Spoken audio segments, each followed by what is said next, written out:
Hi, I'm Dorothy. Are you ready to dive deep into one of the bougiest zip codes in the country?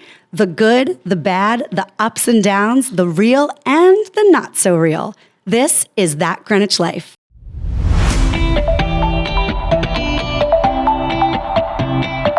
First, I'd like to thank our episode sponsor. Jaja Pet by Janet is the stress-free groomer in Greenwich for your precious pups. I take my golden doodle Bleecker there, and he plays with all the other dogs the whole time instead of being locked up in a crate, and he looks and smells amazing when he leaves. The name Jaja means happy place, and that's exactly what it is. For more info, visit jajapet.com and at Jaja Pet by Janet on Instagram.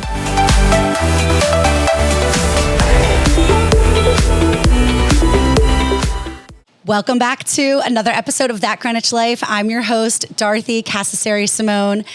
Today is a very, very special day. It has been a hectic few weeks. At the time that I'm recording this, Mercury is not in retrograde, but it may as well be because it has been complete mayhem in my house. But today, this is kind of a last-minute decision, which sometimes I feel like all good things happen from a last-minute decision. This guest has been begging me to be on the show. And I have definitely said that it's something that we want to do, but we weren't really sure when. We were going to maybe do it to commemorate like the 25th episode or the 50th episode or the 100th episode. True. Oh, now you have a clue. Now you have a clue as to who is joining me on That Greenwich Life this week. And I wouldn't be bringing him on if I didn't know how much he loves the microphone and shines when he's on one. I wouldn't be bringing him on if I didn't think that he could compose himself and take a break from talking about Pokemon and Skibbity Bop for a few minutes. So today is the true test, and you're all coming along with me for the ride. Please welcome to the show, my sweet boy, my baby boy, my firstborn, my son, Nicholas. Hi, Nicholas. Hi, Mom. Welcome to the show. Thank you. So when I talked to him a few weeks back about an episode that I really wanted to do about this concept of unscheduled happiness, that was my idea. Well, you did not use the words unscheduled happiness. So I came up with the main idea. Okay, so the main idea. See, he's like, this is what it's like. Like if anybody has kids at home, right? I mean, you know that this is what it is, right? He used to be so sweet and never talked back to mommy. No, you are still so sweet. But he has like a little, personality now. He has his own way of thinking. So anyway, okay, let's jump into it, right, Nicholas? Let's talk about what we want to discuss today. Okay, because this is actually a really serious topic, and I was going to do it myself in the studio. And then I wanted to do it. Yes, and then last night, we were in bed, and he just so happens that he has the day free today, which, he went through camp for the summer, and then school will be starting back up. We tape these a few weeks ahead because that's the only way that I can really stay on top of this great project that I've been working on, having, my son and then also my daughter and all the other work things that I have going on. So we do tape a little bit ahead, but at the moment that we're actually recording this, he is done with camp and school has not started yet, and he is available. And it's hard to get him to be free because he's a very. Did you even tell him what my name is yet? Yes, I did tell them what your name was. Okay, I just forgot. So anyway, a while back, this actually I think was inspired by his very last day of school, when I had this kind of idea in my mind that a lot of times. I don't remember this. Yeah, so I'm going to tell you. So a lot of times when we are so rigid in the way that we're thinking about things, in the way that we're planning our day, or even the way that we're mapping out our lives, right? How many of you have a plan today? How many of you have a schedule, things that are on your agenda, things that you have to do, and things that you expect will happen? Whether it's your responsibilities, whether it's with work or picking up your kids from somewhere at a certain time, or whether it's personal and you have plans to go out later tonight with some friends, or maybe you have a date night with your husband or your boyfriend. The thing is, we a lot of times, how many days does the schedule not go the way that we plan for it to go? For me, it's a lot. And I think for a lot of years, I spent time being, annoyed and aggravated and shocked when something in my day would change or something, would happen. And I think it took me going through a really difficult period of life to figure out that these things that end up getting canceled and these things that don't go the way that we expected them to go or the way that we hoped them to go, they're actually the bricklayers of our life because they are paving the way for something better. And I always say, especially in the lessons that I teach Nicholas or that I'm trying to teach Nicholas because I'm trying to give him tools that I didn't get when I was a kid. I'm trying to teach him that plan B can really sometimes stand B for better. B does not stand for better. It stands for better than I thought. Right. So I am saying things that are true because for me, plan B stands for better. But then you came up with this elevated interpretation of the thought. I don't know what those words mean, but okay. You came up with this elevated interpretation of what I said, which is plan B is not just for better. Plan B is better than I thought. And I thought that was such a smart thing that you said, Nicholas, because it goes to show that in our story, in our mind of how something's going to go, it's really just the story that's leading us astray. And so saying that B is better than I thought really hits the nail on the head for me. So I came up with the idea for this episode way back at the end of the school year because let's talk about the last day of the school year. I don't remember it. Oh, we talked about this on the car ride over. See, now going to work with Mommy, I'm trying to teach him that when you are going to do something, you have to be somewhat prepared. So we had a little bit of a brainstorm in the car. There's about a 5-minute or so drive from our house to the Pod Populi studio in Greenwich. And we came up with a little brainstorm. So I'm going to refresh your memory and you chime in how you see fit, okay? Mm-hmm. So the last day of school, everyone's really excited for the summer to begin. And for his particular class, there was this amazing soccer. It's called Soccer with Aldwin. It's a really famous. Yeah, it's like a really well known. What do you want to call it? Like a activity. Yeah, like activity or but it's one of the ones when you call some business number, then pay money for them to set everything up and get it ready, and then it's a fun party thing for kids. Okay, that's a great way to explain it. So soccer. Can I please explain the rest of it? You can, but 1 second. Soccer with Aldwin is a really great thing here in Greenwich, and a lot of people hire Aldwin to do backyard parties and things like that. But the name is a little bit deceiving, Soccer with Aldwin, because when I showed up, I'm just going to say really quick, when I walked into the back area of the school. Here I'm just thinking soccer with Aldwin, right? There's going to be soccer nets, but I could not believe what I saw. It almost looked like a mini Olympics. There were huge flags for every single country all around the field, set up in a whole configuration. There were all these different props and toys and sporting equipment. There were hula hoops. It was a really impressive setup, guys. I mean, I've seen some pretty unbelievable things in Greenwich. People throw insane parties here, and I have thrown some pretty over-the-top parties myself. I mentioned in a past episode for Nicholas's 3rd birthday party, I had a peacock flying through my living room, and I had a porcupine in the middle of my living room, snakes, bunnies. Nicholas had a frog on his hat in my living room. Okay, so just to set the scene. But this was a really cool setup. Now, he was not exactly excited about this because Mom, he doesn't love soccer. Can I please explain this again? Yes. So, yes, I do not love soccer at all. I was with all my buddies on a bench, and guess what? And I was at the beginning. He pointed at all of my friends that went down the entire bench except me. Mm-hmm. So then I was just left there, and guess what? What? And then I got the lucky chance to choose a team to go on to. Guess what? But each person could only choose one team. So if one person chose dark blue, which my friends were on, I couldn't choose it. It was like yellow, light blue, dark blue. And then I was trapped on pink, my least favorite color. But your sister's favorite color. He's giving me an evil look right now. As I continue. And then we started doing like these drills that don't even help you in a real soccer game. And I was just so bored because I had one friend who's actually coming over today to my house.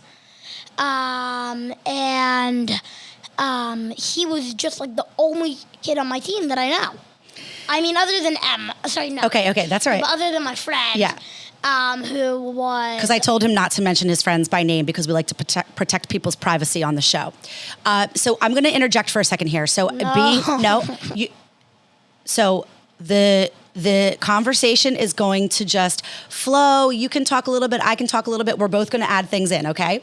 But see, he wants... You better not... You want to hug the mic, I think. Do you want to hug the mic? Is that what's happening? No, you just better not do any of the main things. No, okay, I won't. Good. Okay, I won't. He doesn't want me to get to the main point. So I just want to talk to the viewers first, or the viewers and the listeners for a second, because how many times has that happened to you where you're basically sitting there and everybody gets something or everybody gets chosen to do something? I mean, I know in life, certainly there are things that I have gone through much larger scale than getting picked for a team. Same. And it's a bad feeling when you feel like you're getting left behind. And that's certainly how he felt. So understandably so, his attitude and his energy was really kind of going way down because it was kind of a tough situation.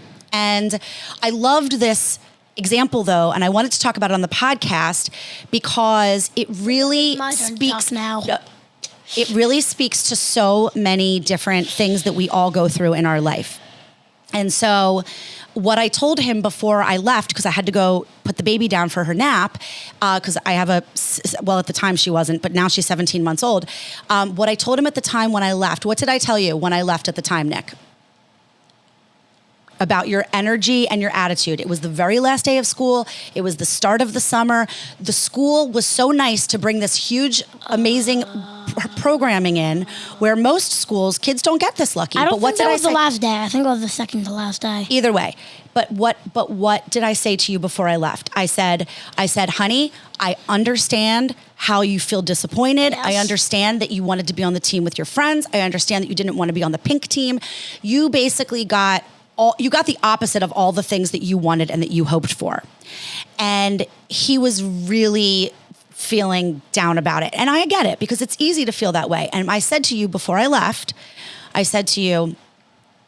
sometimes when we don't get our way, okay, with something as, I'm going to say small because this wasn't a small thing to you. No. This wasn't a small thing to you, but I'm even talking about like major big things in our life, okay? When we don't get our way and something different is chosen for us because the coaches chose something completely different for you this day.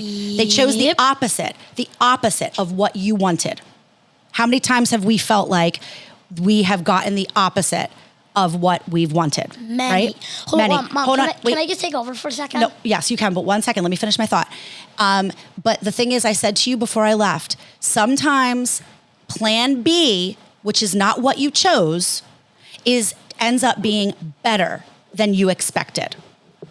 Right? That's what I said to you before I left that day. Now I want you to continue. So I got one of the best guys, and we made it to the finals against dark blue team, the team that I wanted to be on. But guess what? What? Dark blue won. But if I was on it, I still would have won. Okay. And so then that made me feel a little bit more after it. A little bit more what? A little bit more like... Use words because people listening can't see what you're doing with your hand. Made you feel a little bit better?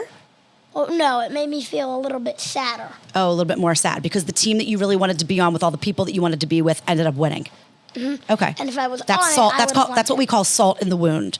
And we all have had that happen where we think a situation is really bad and it's not going the way that we want, and then something else happens that really just kind of drives the knife right through the heart. Like, okay, now I'm really upset. So there were a lot of reasons to feel pretty upset. Please be polite to the host of the show. Sorry. Okay, thank you. Man, I've had quite a few guests on this show, but I don't know if I've had any that are this bossy and that take over like this. But excuse me? Okay, so continue. Excuse me? Yeah, but after we got through the drills, we actually started playing, and that was pretty fun because I feel like my speed really assisted me in that. Okay, well, that's good. And then I would get it to Gabriel, and Gabriel would go. Oh, so we don't talk about people's names, but yes, that's okay. That's all right. That's okay. You're not revealing any personal information about this person other than the fact that you passed the ball to him. Okay, continue. Yeah, but and then he would score. So then we were just playing, and that was fun. Then after that, there was the really fun part. Okay, what was that? And this is really where the better than I thought kicks in. Okay. So, listen to this. At the end, they set a bunch of stuff out on the floor and gave everyone a ticket and told you to look at the last two numbers. Okay. And the last two numbers mattered. So when they called your last two numbers... You got to go pick something? Yes. And so where were you? Where were you? Were you near the front, near the middle? I was at like 27, I think. Oh. But they wouldn't call it like 1, 2, 3. Oh, they weren't calling it in numerical order. So did they call you early on or later? In the middle. In the middle, okay. But here's what happened. So there were these horns when you were like blowing. Oh, I know the horn. Dun, dun, dun, dun. I know the horn that you're talking about. I know it well. The sound of this horn is burned into my ears. Because it is the loudest, most horrible sound you could ever hear. And that's what you chose with your ticket. Well, listen on. There were 5 of them. Everybody wanted it. It was a gold trophy horn. And guess what? What? They called my name exactly when there was one more left. Oh my gosh. See? And I got that last one. So when he got home from school that day, he was a completely different person than the person who I left only about an hour and a half or 2 hours earlier. The person that I left was really unhappy and really upset. And the person that walked in the door when the bus pulled up ran inside. Hello! And what did you tell me when you ran inside? That was so much fun! Okay, can you talk normally, please?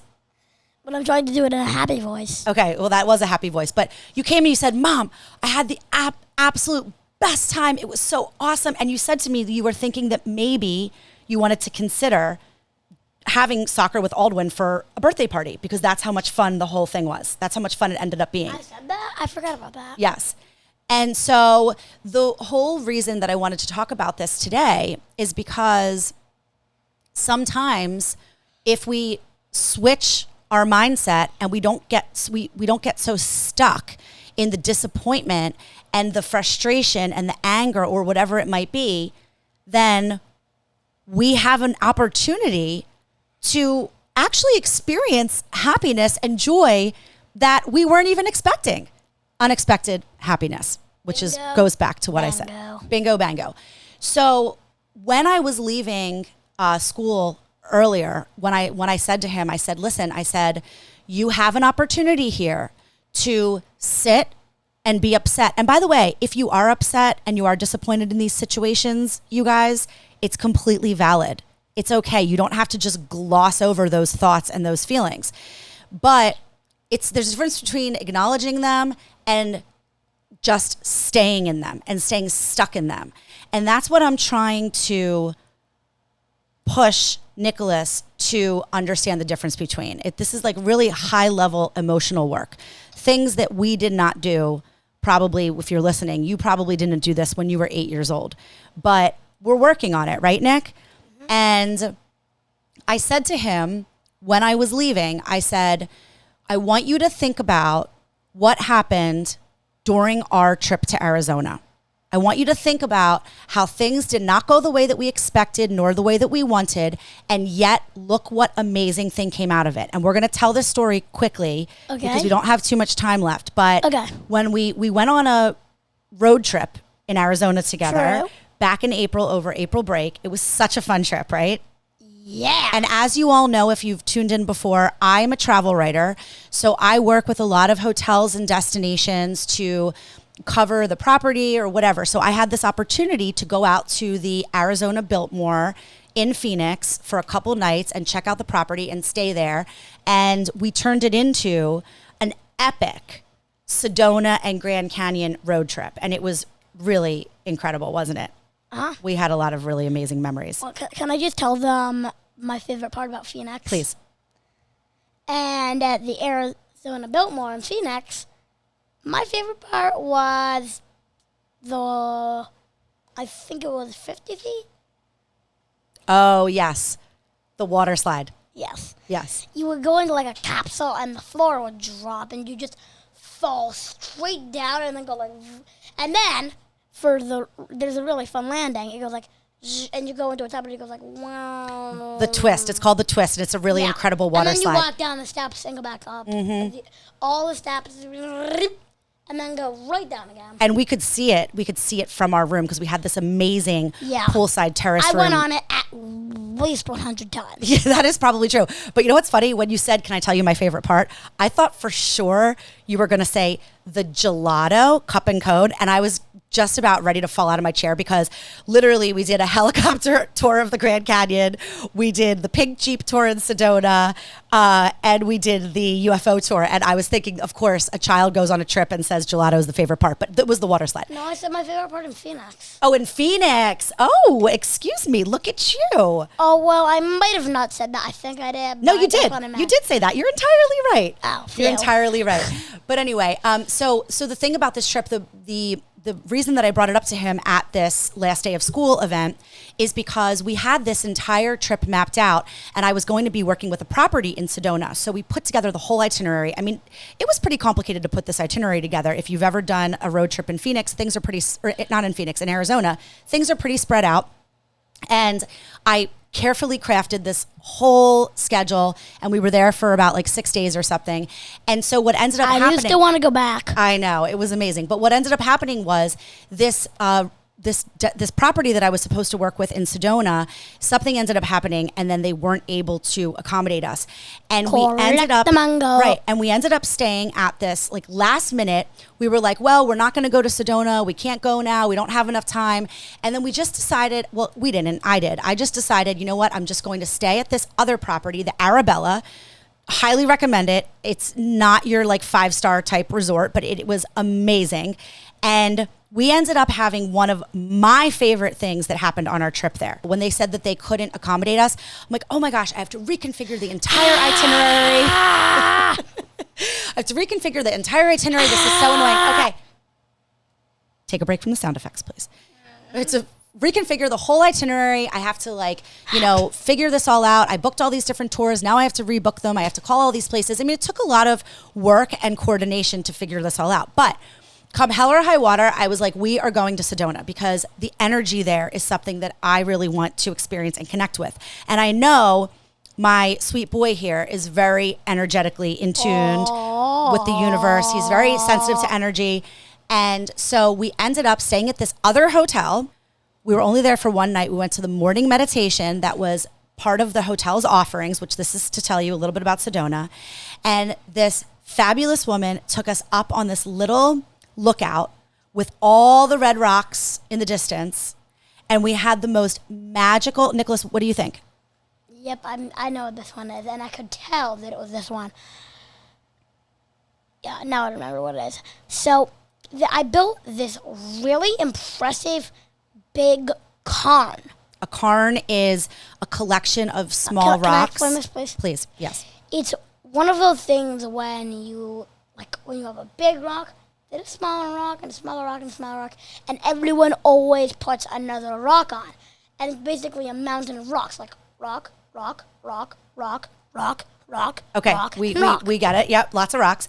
And it has a lot of symbolism. It has a lot of symbolism with energy in the universe. I think it means like a community. It does mean a community. It means that we're all part of a collective. And so after this meditation that was so beautiful, right, Nick? We sat in those red Adirondack chairs. Mm-hmm. And what did you think of the meditation? I thought it was pretty good. Yeah, it was incredible. And then after, I was talking to the fabulous woman who led us in the meditation, and I looked down, and he had built this beautiful cairn. If you look it up, it's spelled Cairn. And the woman, who was obviously very spiritually aligned, said something like, "Oh, he's a star baby. Mm-hmm. He's a star baby." And just the night before, we were at a UFO tour, which was also like incredible. That will be a different episode. You'll have to come on again and be my guest to talk about that. But we were talking, that woman said the same thing about him, that he's a star baby. And I had to look that up. And a star baby, it made sense to me because I do think that he has a really special soul. I mean, look, if you have kids, we all think that all of our kids have really special souls. We're kind of biased in that way. But if you know him and he's not your child, I think you will probably agree with me. And a star baby is a person who is put on this earth to leave it better than how it was left. Like, their main mission is to spread like joy and goodness and positive energy and kindness throughout this life, this universe. Correct. So that was really, really special. And so the point is, this was one of the highlights of my trip. And, you know, like all the other fancy things that we did, they were awesome. This cost nothing, and it was not planned. It was something we decided to do right when we checked into the hotel, literally the day before. That is true. Right. And so it just goes to show that if we would have stayed in the other hotel, in the nicer place, that, you know, like, we would have maybe made a completely different itinerary. Everything would have been totally different. And that didn't work out. And of course, this is something that we're talking about that's just superficial, guys. Like, this was not really that deep. The fact that, like, we couldn't end up staying at this 5-star hotel and then we ended up staying at this other place. But it applies to a lot of things that go on in our lives that are deeper. And that's why I felt that today it was a great idea to kind of talk about this concept that Plan B doesn't necessarily mean that it's lesser. Plan B, the B could stand for better. And as Nicholas likes to say, better than I thought. Better than I thought. And so last but not least, I want to leave everybody with the weekly work on, which is a part of That Greenwich Life, where just like our daily and weekly workout, the weekly work on is something that enhances our mind, keeps our life in balance. And this week, if you can just take a moment at some point this week to think about when something's not going the way that you want and something unexpected, you know, is changing in your day or in your life, I want you to really try to, what do I always say, Nicholas? What's my main word that I always say? Breathe. Breathe, right. I want you to breathe into the change that's out of your control. Don't jump to trying to change it and control it. You know, like, don't jump to trying to make it different. Just let it be and trust that what's happening is really a bricklayer for you. And it's something that is paving a better path. And it may not even be right at that moment. At that moment, you might still be stuck in it. You might be stuck in it for a couple days or weeks or months or even years. But trust that this unexpected detour, this unexpected change is leading you to something better. I would like to thank my very, very special guest who came to work with Mommy today. Nicholas, my dear sweet son, I'd like to give you a round of applause. You did so wonderful. How was it being on your first podcast? Pretty good. Did you feel confident? Yes. Is this something you think you want to do again? Yes. Okay. All right. Well, I guess I'll have to hear some feedback from the listeners if they enjoyed listening to you as a guest. I'm sure they did. You were funny and entertaining and engaging, a little bit too bossy, just a tad too bossy. but I wonder where you get that from. Anyway, thank you all for listening. Please tune in every week to That Greenwich Good Life. question. Please tune in every week to That Greenwich Life. Please follow me on Instagram at Dorothy on TV. Check out my website, DorothyOnTV.com. Thank you so much to Pod Populi Studios here in Greenwich for having me and taking all the hard parts out of podcasting. Listen to the show on Apple Podcasts, Spotify, Audible, iHeartRadio, and please, if you have a moment, go to the show page on Apple Podcasts and leave a review. Leave 5 stars. It helps get the podcast out to others. And thank you so much all for listening. And remember, as always, don't just live your life. Live that Greenwich life. Well, now that's a different tagline. Thank you. I like that. So what we say at the end of every show is... I'm not sure if I said that correctly, but okay. You know what? You said it a great way. But what we normally say is, don't just live your life, love it. Try it. Don't just live your life, love it. All right, there we go. See you guys next week. Bye.